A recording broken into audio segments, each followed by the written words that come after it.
и в плейофите, колкото по-често, толкова по-добре. Още веднъж благодарности. Уважаеми зрители, това е всичко от поредното издание на NBA Action. Със сигурност сега ни предстои най-интересната част от сезона.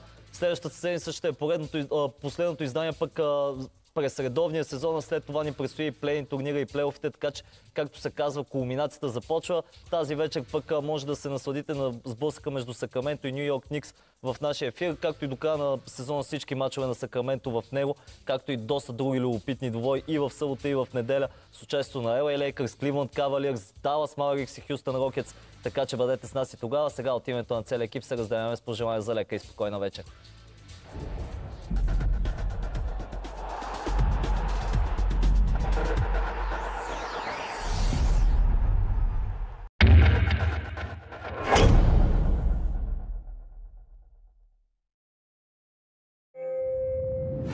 Лил не знае, що е провал на своята ран от септември. Севера отново ще брани своята чест срещу Юга. Могат ли момчетата от Велодром да успеят в начинание, в което отбори като Монако и Пари Сен-Жермен се провалиха? Гледайте Лил Марсилия. 5 април петък от 22 часа. По Диема Спорт HD. Айнтрахт Франкфурт и Вердер Бремен са гаранция за шоу. И двата отбора преследват смели цели, играят атрактивен футбол, а мачовете помежду им винаги са изпълнени с драма и красота. Не пропускайте старта на първия априлски кръг в Бундеслигата. Айнтрахт Франкфурт, Вердер Бремен. 5 април петък от 21:30 по Диема Спорт 3 HD и Диема Спорт 3 4K.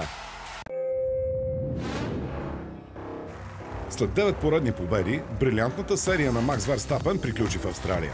Сега обаче нидерландецът се завръща на Сузука, където е безапелационен през последните 2 години. Ферари отново ще бъде по петите на фаворитите, а традициите на Мерцедес в страната на изгряващото слънце са огромни. Не пропускайте надпреварата за голямата награда на Япония. Неделя 7 април в 8 сутринта по Диема Спорт 3 HD и Диема Спорт 3 4K. Абонирай се за Диема Екстра или Play Диема Екстра.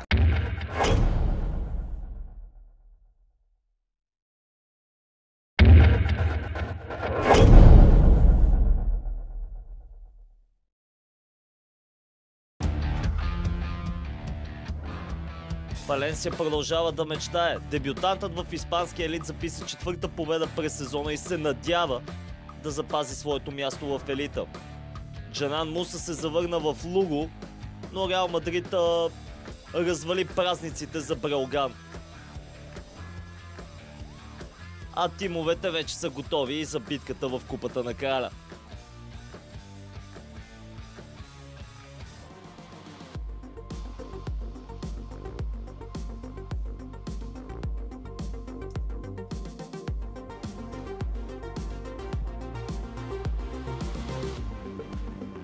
Добре дошли в пета четвърт.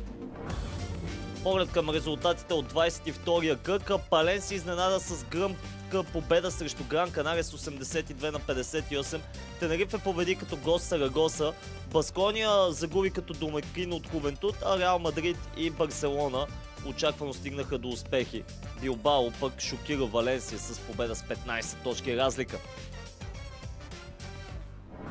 Започваме от сблъсъка между Сарагоса и Тенерифе. Резултатния през 22-я кръг на испанския елит. Островитяни започнаха с добра защита срещата. Има Бурмайте с впечатляващ чадър. Тат Макфанан и Кал Гай пък имаха впечатляващ